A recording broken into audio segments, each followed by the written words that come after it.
Je suppose que toi qui regardes actuellement cette vidéo, tu veux gagner plus d'argent. Je suppose que tu veux encore gagner plus que ce que tu as aujourd'hui. Dans cette vidéo aujourd'hui, je vais te donner un schéma. Le schéma qui est juste derrière moi.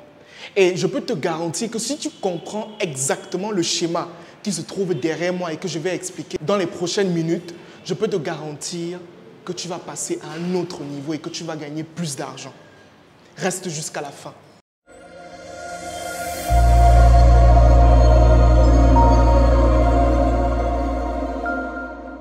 Je me présente rapidement, je m'appelle Franck Ngossi, je suis le promoteur de la start-up Ocher Mindset. Et récemment, mon équipe et moi, nous avons décidé de mettre sur pied un programme de formation vidéo pédagogique basé principalement sur la gestion des finances personnelles que nous avons décidé d'intituler le programme Croissance financière 2024. Un programme qui va t'aider tout simplement à savoir comment gérer ton argent, savoir comment moins dépenser, comment épargner et j'en passe. Si tu souhaites l'avoir, il ne coûte que 10 000.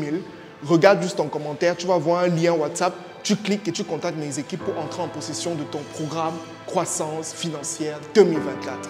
Comme je l'ai dit au départ, si tu comprends très bien le schéma qui est juste derrière moi, je peux te garantir que tu vas prospérer sur le plan financier. Je mets ma main au feu que tu vas prospérer sur le plan financier. Sois très attentif à ce qui va suivre. Regarde attentivement. Actuellement, tu es là. C'est-à-dire, j'ai mis ici toi. Ça veut dire que toi, actuellement, tu cherches l'argent. Tu veux avoir de l'argent. Mais le problème, c'est que on ne vous dit pas souvent que la quantité d'argent que vous allez amasser ou que vous allez gagner est tout simplement proportionnelle à l'éducation financière que vous avez. C'est pour cette raison que juste en haut, on a ton éducation. Qu'est-ce que tu connais de l'argent?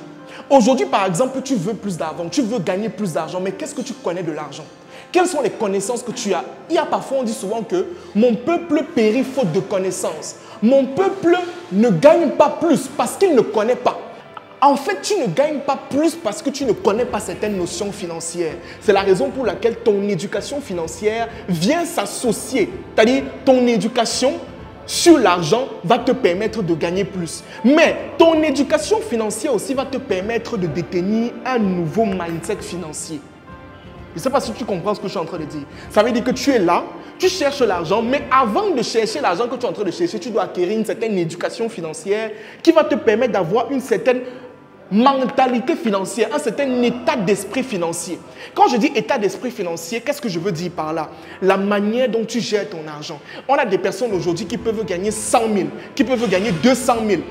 Mais ils gèrent tellement mal. Ils partent dans les loisirs. Ils ne pensent pas à épargner. C'est ça qu'on appelle un mauvais mindset financier. Et j'ai eu à faire des vidéos par rapport à cela. Donc si vous avez déjà compris cela, c'est très intéressant. Donc ça veut dire que tu es là, tu vas avoir de l'argent, mais tu dois détenir une certaine éducation financière qui va te donner un certain mindset financier. Maintenant, cet argent que tu auras, il y a ce qu'on appelle tes interactions financières. Ça, c'est obligatoire. Quand tu as de l'argent, il faut comprendre qu'il y a deux pôles, que tu le veuilles ou pas. Ça veut dire que premièrement, on a ce qu'on appelle les actifs. L'actif, c'est tout ce qui va te permettre de gagner encore plus. C'est ça que vous avez vu là-bas, les actifs produisent plus d'argent. Maintenant, cet actif va te permettre, en fait, les actifs que tu auras vont tout simplement te permettre d'obtenir ce qu'on appelle un patrimoine financier.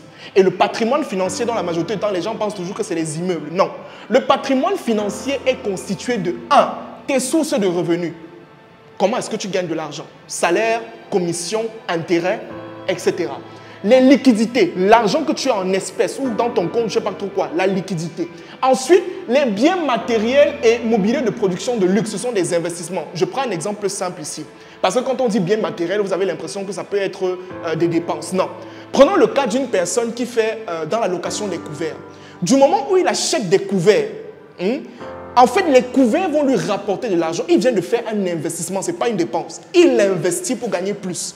On peut prendre encore le cas ici d'une personne qui a un immeuble où il loue ses appartements pour avoir encore plus d'argent. Donc, voilà ce qui est pour les actifs. Donc, l'actif va te permettre d'avoir un patrimoine qui vont te donner dans le patrimoine, tu as les sources de revenus, les liquidités et les biens matériels. Maintenant, toujours dans tes interactions, juste en bas, tu vas voir, il y a ce qu'on appelle les passifs. Le passif, c'est tout ce qui te fait sortir de l'argent. c'est tout ce qui est, en fait, vous allez voir passif. Les passifs font quoi? Ils consomment votre argent. C'est l'ensemble des biens de consommation ou des engagements financiers. Ça veut dire quoi? On entre ici quoi? Tes dépenses. Du moment où tu sors de l'argent, c'est une dépense, c'est un passif. D'accord? Pour payer peut-être ton loyer, pour payer la nourriture, etc. J'en passe. Maintenant, après, on a ce qu'on appelle tes dettes. Si tu t'endettes aujourd'hui, c'est un passif.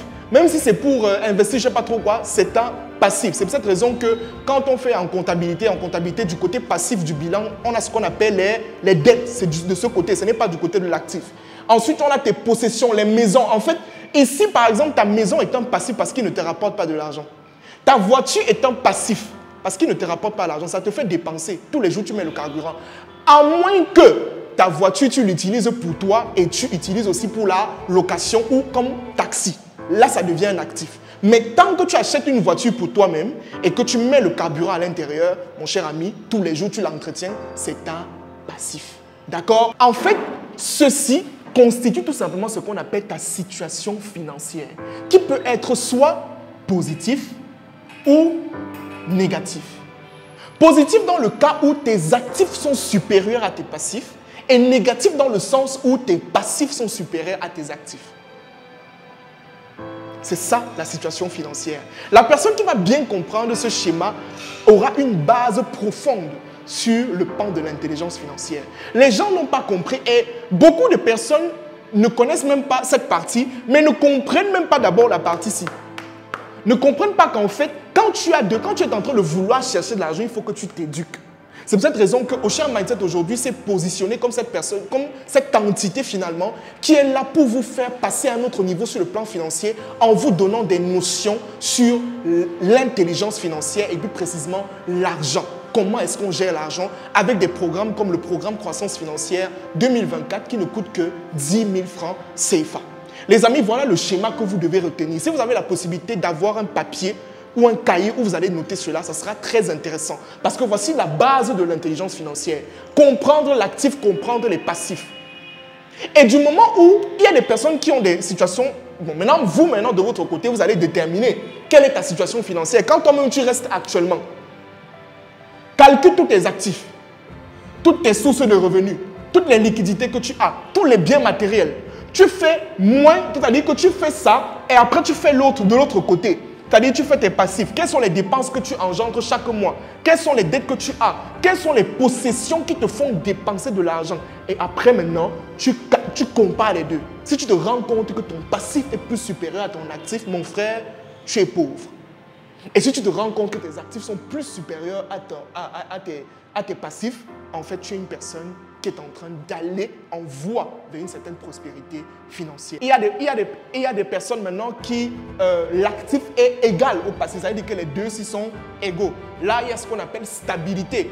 Et parfois, cette stabilité engendre une sécurité. Ça veut dire que lui, quand c'est comme ça, lui, il reste maintenant tranquille, il ne fait plus rien, ce qui est un danger. C'est pour cette raison que peut-être dans une autre vidéo, nous allons parler maintenant, parce que quand tu as des actifs comme ceux-ci, il faut penser à en avoir encore plusieurs.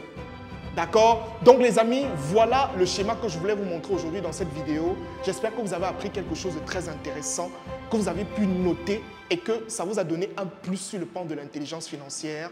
Et on se dit à la prochaine pour une nouvelle vidéo comme celle-ci. Merci.